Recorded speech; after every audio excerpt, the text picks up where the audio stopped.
Once upon a time, in a small village surrounded by mountains, there lived a 24-year-old young man named Marco.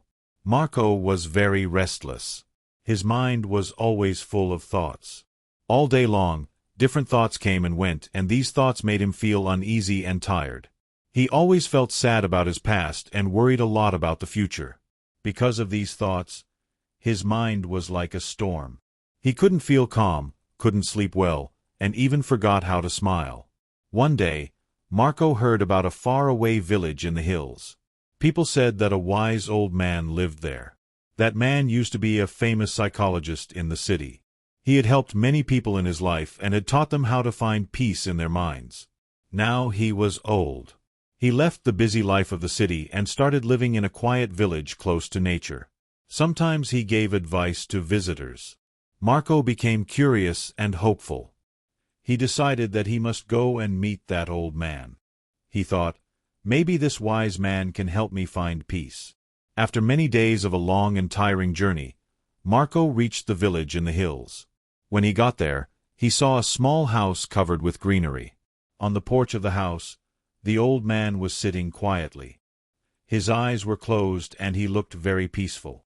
Marco walked up to him and said softly, "Grandfather, my mind is very restless. I cannot stop thinking. I want peace in my heart.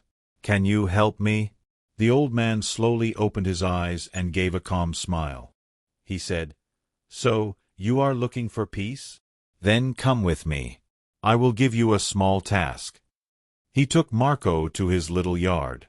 Then he filled a glass with water completely full to the top.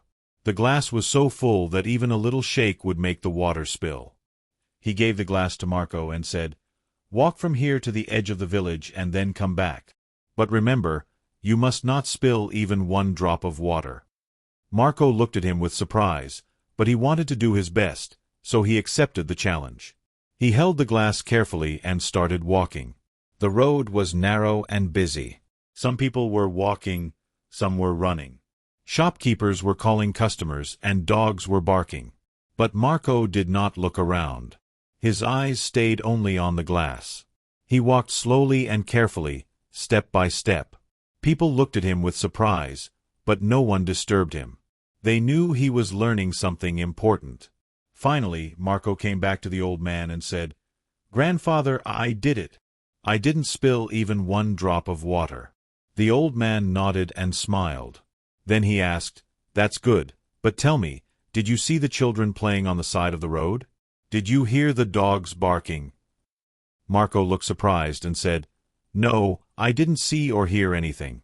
I was only focusing on the glass." The old man smiled again and said gently, "That is the secret. Something that was always inside you, but you didn't know.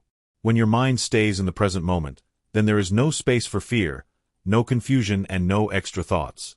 You were only thinking about the water in the glass. At that time, your mind became completely quiet. You were not sad about the past. You were not afraid of the future." Slowly, Marco began to understand. This was the peace he was searching for. Peace is not something we find outside. Peace is already inside us when we live in the present moment. Marco bowed his head and said softly, "Grandfather, now I understand. If I want to calm my mind, I must keep my mind in this moment. That is when real peace comes." The old man smiled again. The sun was setting and the last light touched the ground. Birds were flying back to their nests. Marco started walking back home. But now he was not the same restless young man. He had changed. He was peaceful inside because now he knew how to see the mind. If you like the story, please give it a like and share it with your friends. And don't forget to subscribe to our channel for more inspiring stories like this one. Thank you for staying with us. See you in the next story with new thoughts and new lessons. Until then, stay well and stay peaceful.